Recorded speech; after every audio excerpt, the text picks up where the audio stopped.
ये lecture wireless networking के ऊपर है जो कि अगेन 4.1 कंप्यूटिंग रिसोर्सेज के अंदर है। अब वायरलेस नेटवर्किंग होती क्या है? जैसे कि वायरलेस आपका नेटवर्क है जिसके ऊपर आप कोई भी एक्सेस करते हैं सर्विसेज, इंटरनेट, आपकी बहुत सारी डिवाइसेज हैं, IoT डिवाइसेज वगैरह हैं जो कि नेटवर्क के ऊपर कनेक्टेड हैं, उन सबको वायरलेस नेटवर्किंग के अंदर आते हैं। ये प्रोसेस है setting up wireless network, setting up ensure के सिक्योर और एफिशिएंट कम्युनिकेशन डिवाइसेस के बीच में हो। अब जब भी हम वायरलेस नेटवर्किंग की बात करते हैं तो आपको जहन में होना चाहिए कि ये हम रेडियो फ्रीक्वेंसीज यूज़ करते हैं in order to communicate between the devices. अब उसके अंदर ये है कि जब भी हम कोई डेटा सेंटर सेटअप कर रहे हैं या सर्वर्स को सेटअप कर रहे हैं उसके अंदर कभी भी हम वायरलेस नेटवर्किंग के ऊपर नहीं जाते, क्योंकि ये रिलायबल इसलिए नहीं होती क्योंकि इसकी स्पीड ऊपर नीचे होती रहती है और इसके अलावा बहुत सारे हैकिंग अटैम्प्ट्स भी हो सकते हैं, क्योंकि वायरलेसली अगर आपकी कम्युनिकेशन कुछ भी हो रही है, कोई भी ईव ड्रॉपिंग कर सकता है, पैकेट्स कैप्चर कर सकता है, तो सर्वर्स के या डेटा सेंटर के ऑपरेशंस को हम कभी भी वायरलेस नेटवर्किंग के ऊपर नहीं लेके आते। अब इसके अंदर डिफरेंट मोड्स होते हैं वायरलेस कॉन्फ़िगरेशन वगैरह के। उसके अंदर इंफ्रास्ट्रक्चर मोड है और हमारे पास एडहॉक मोड है। अब पहले इन दोनों कुछ चीज़ों को समझ लेते हैं कि इंफ्रास्ट्रक्चर मोड क्या होता है और एडहॉक मोड क्या होता है। अब इसको हम इस तरह भी कह सकते हैं कि इंफ्रास्ट्रक्चर मोड जो है ये डिवाइसेस कम्युनिकेट करती हैं through a central access point which manages the network traffic and internet access. कि हमारी एक नेटवर्क डिवाइस है जिसके अंदर हम कह सकते हैं कि वायरलेस डिवाइसेस आ गई, एक्सेस पॉइंट्स आ गए, वाइड राउटर्स आ गए, ये सारी चीज़ों को हम इंफ्रास्ट्रक्चर मोड के अंदर ले जाते हैं जिसके थ्रू बाकी डिवाइसेस इससे कम्युनिकेट कर रही होती हैं। एडहॉक मोड होता है devices communicate directly with each other without using A central access point. अब उसके अंदर क्या होता है कि पीयर टू पीयर रिलेशनशिप होती है जिसके अंदर दोनों एक दूसरे से कम्युनिकेट कर रहे होते हैं। एग्जाम्पल इसका ये है कि in corporate office environment infrastructure mode के अंदर वायरलेस नेटवर्क को सारे एम्प्लॉयज़ डिवाइसेस के थ्रू कनेक्टेड होते हैं और वाईफाई एक्सेस पॉइंट्स के थ्रू अपने जितनी भी कम्युनिकेशन है उसे पॉसिबल बना रहे होते हैं। अब यहाँ हमारे पास वायरलेस नेटवर्क कॉन्फ़िगरेशन आ गई डिफरेंट किस्म की। उसके अंदर हमारे पास WPAN हो गया जो कि है वायरलेस पर्सनल एरिया नेटवर्क, फिर वायरलेस LAN हो गया जो कि वायरलेस लोकल एरिया नेटवर्क है, मेट्रोपॉलिटन एरिया नेटवर्क है जो उसे हम WMAN भी कहते हैं, और WWAN जो कि वायरलेस वाइड एरिया नेटवर्क है। अब इसे हम देखते हैं कि वायरलेस PAN जो है जो कि पर्सनल एरिया नेटवर्क है जो कि आप नॉर्मल अपने घरों में और नॉर्मल कम्युनिकेशन वगैरह के लिए ब्लूटूथ डिवाइसेस के लिए यूज़ करते हैं, जिसका 802.15 IEEE स्टैंडर्ड है। इसको हम यूज़ करते हैं बेसिक कम्युनिकेशन के लिए। इसकी थ्रूपुट कम होती है, रेंज इतनी ज़्यादा नहीं है, लेकिन अफेक्टिव है in order to communicate with the devices. फिर हमारे पास वायरलेस LAN आ गया जो कि कवर करता है small geographical area, for example घर या ऑफिस हो गया। इसका स्टैंडर्ड 802.11 है जो कि IEEE स्टैंडर्ड है, और जैसे कि हमारा वाईफाई नेटवर्क है वो इसके अंदर आ गया। फिर हमारे पास WMAN आ गया जो कि वायरलेस मेट्रोपॉलिटन एरिया नेटवर्क है जो कवर करता है आपके सिटी वाइड ट्रैफिक को, जिसके अंदर हमारे पास WiMAX वगैरह की एग्जांपल है। ये 802.16 स्टैंडर्ड है IEEE का, और ये ऑफ कोर्स क्योंकि सिटी का है तो इसकी कवरेज ज़्यादा होती है। फिर हमारे पास आता है WWAN जो कि वायरलेस वाइड एरिया नेटवर्क है जो कि कवर करता है broad geographical area, nation wide communication. For example हमारे पास 4G और 5G स्टैंडर्ड्स वगैरह हैं जिसके थ्रू हम नेटवर्क को यूज़ करते हैं। अब यहाँ पे मैंने डिफरेंट चीज़ें लिस्ट कर दी हैं आपको जो कि बहुत इंपॉर्टेंट है नोट करना। आपको इन चीज़ों का IEEE के स्टैंडर्ड्स का पता होना चाहिए। सारे 802.11 कैटेगरी के अंदर आते हैं। अब इसके अंदर आप देखें कि ABGN AC AD AC इस तरह इन्हें हम डिस्टिंग्विश करते हैं based on their data range और डेटा रेट और उसकी फ्रीक्वेंसी।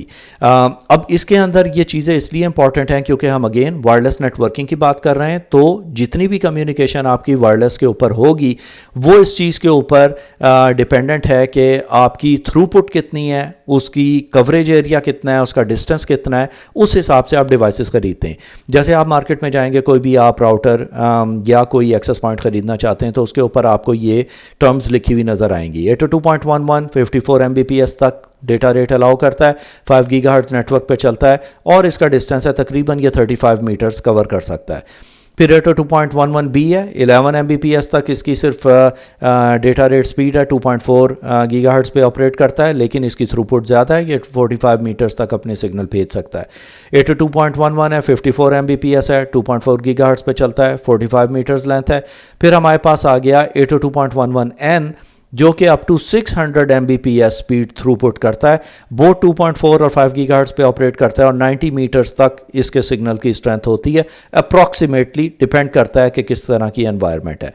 802.11 AC आता है जो कि 1.3 गीगाबिट्स पर सेकंड तक 5 गीगाहर्ट्ज़ पे सिग्नल स्टैंड करता है, 45 मीटर्स लेंथ है। जब भी आप 5 गीगाहर्ट्ज़ देखेंगे तो उसके अंदर उसकी थ्रूपुट कम होती है लेकिन स्पीड ज़्यादा होती है। अगर आपको लॉन्ग डिस्टेंस तक सिग्नल्स चाहिए तो हमेशा हम 2.4 गीगाहर्ट्ज़ के ऊपर जाते हैं। फिर हमारे पास आता है 802.11 AD जिसकी 7 GB तक स्पीड है, 60 गीगाहर्ट्ज़ पे ऑपरेट करता है, 10 मीटर्स इसकी थ्रूपुट लेंथ है। फिर हमारे पास 802.11 AX आता है जो कि 9.6 GB स्पीड के ऊपर चलता है, बोथ 2.4 और 5 गीगाहर्ट्ज़ है और इसकी भी थ्रूपुट कोई 90 मीटर्स तक है। इसके बाद हमारे पास आते हैं कुछ लेगेसी सिक्योरिटी प्रोटोकॉल्स जो कि हम पहले यूज़ करते थे और अब हमने उन्हें यूज़ करना रोक दिया है क्योंकि उसकी सिक्योरिटी थी वो कॉम्प्रोमाइज़ हो गई। जब इसके अंदर सबसे पहले हमारे पास आता है WEP जो कि वायर्ड इक्विपमेंट प्राइवेसी है। पुराने राउटर्स के अंदर आप देखेंगे ये सिक्योरिटी प्रोटोकॉल है, लेकिन आप कभी भी अपने वायरलेस नेटवर्क को वायरलेस नेटवर्किंग के अंदर इन स्टैंडर्ड प्रोटोकॉल्स के ऊपर सेट नहीं करेंगे क्योंकि they are considered broken, vulnerable हैं और अगर आपने ये सेटिंग की हुई है तो आपका सिस्टम बहुत ईजीली कॉम्प्रोमाइज़ हो सकता है। तो WEP है, ओरिजिनल सिक्योरिटी एल्गोरिदम था जो कि वाईफाई की ऑफरिंग बेसिक एनक्रिप्शन। WPA था, इम्प्रूव सिक्योरिटी आई जिसके अंदर हमारे पास WEP आया विद TKIP जो कि टेम्पोरल की इंटीग्रिटी प्रोटोकॉल के साथ था, लेकिन इसके साथ वनरेबिलिटीज़ हैं। अब हमारे जो करंट स्टैंडर्ड्स हैं वो 802.11i है और उसके अंदर सिक्योरिटी प्रोटोकॉल्स हमारे WPA2 और WPA3 आते हैं जो कि एडवांस एनक्रिप्शन स्टैंडर्ड को यूज़ करते हैं। स्ट्रॉन्गर एनक्रिप्शन है, रिप्लेस कर दिया उसने TKIP को और बेटर सिक्योरिटी प्रोवाइड करता है। फिर हमारे पास WPA3 है जो कि वाईफाई प्रोटेक्टेड एक्सेस को प्रोवाइड करता है, enhance security with simultaneous authentication of equals. हो सकता है हम इसके बाद में बात करें, जो कि प्रोटेक्ट करता है अगेंस्ट पासवर्ड गैसिंग अटैक्स वगैरह। अब जब भी हम किसी किस्म के वायरलेस नेटवर्किंग या उसके सेटअप वगैरह को देख रहे होते हैं तो उसके अंदर रेडियस सर्वर बहुत इंपॉर्टेंट है जो कि ऑथेंटिकेशन प्रोवाइड करता है यूज़र्स की on your wireless networks on your network. अब पहली तो चीज़ ये है कि रेडियस सर्वर जो है ये माइक्रोसॉफ्ट प्रोडक्ट है, आप इसे माइक्रोसॉफ्ट के सर्वर के ऊपर रेडियस सर्वर ऑथेंटिकेशन के लिए सेटअप कर सकते हैं। अब क्योंकि वायरलेस नेटवर्किंग एक कॉर्पोरेट नेटवर्क के अंदर देख रहे हैं और कंप्यूटिंग रिसोर्सेज हैं ये, तो इसके अंदर हमें ये देखना होता है कि जो भी हमारे वायरलेस एक्सेस पॉइंट्स लगे हुए हैं जिन यूज़र्स के अकाउंट नेटवर्क के ऊपर हैं वो कैसे ऑथेंटिकेट हो रहे हैं। अब उन सारे यूज़र्स को ऑथेंटिकेट करने के लिए हमें एक सर्वर चाहिए होता है। अब ये हमें घर पे क्यों नहीं चाहिए, क्वेश्चन ये है। घर पे इसलिए नहीं चाहिए क्योंकि आपकी जितनी डिवाइसेज हैं उनके पास एक यूज़र नेम पासवर्ड होगा, एक पासवर्ड ही होता है, यूज़र नेम तो नहीं होता। उसके थ्रू हम उस एक्सेस पॉइंट को एक्सेस कर लेते हैं और सारी डिवाइसेस के ऊपर वही हमने पासवर्ड डालना होता है। अब उसके अंदर प्रॉब्लम क्या है कि अगर आप कभी पासवर्ड चेंज करते हैं अपने एक्सेस पॉइंट का घर के ऊपर तो आपको अपनी सारी डिवाइसेस के ऊपर पासवर्ड चेंज करना पड़ता है। रेडियस सर्वर ये काम करता है कि ये ऑथेंटिकेट करता है यूज़र्स को एक्टिव डायरेक्टरी के ऊपर। तो जैसे ही हमने एक्टिव डायरेक्टरी के ऊपर किसी भी यूज़र का पासवर्ड चेंज किया और वो यूज़र ऑथेंटिकेट करना चाहेगा तो रेडियस सर्वर वो क्रेडेंशियल सेंड करेगा आपके एक्टिव डायरेक्टरी के ऊपर, एक्टिव डायरेक्टरी उसे ऑथेंटिकेट करेगी और आप उसे एक्सेस कर सकेंगे नेटवर्क के ऊपर। तो आपको अपडेट नहीं करने पड़ते पासवर्ड जितने भी एक्सेस पॉइंट्स हैं उनके ऊपर। दूसरी चीज़ ये होती है कि अगर कोई बंदा ऑर्गेनाइजेशन छोड़ के जाता है, जैसे ही आप उसका अकाउंट डिसेबल करते हैं तो वो सारे एक्सेस पॉइंट्स के ऊपर किसी के ऊपर भी अपनी ऑथेंटिकेशन नहीं कर सकता। तो ये remote authentication dial in service है जो कि रेडियस सर्वर करता है। सेंट्रलाइज ऑथेंटिकेशन एंड अकाउंटिंग होती है जिसे हम AAA भी कहते हैं, मैनेजमेंट फॉर यूज़र्स, जो कि कनेक्ट करते हैं किसी भी नेटवर्क के ऊपर।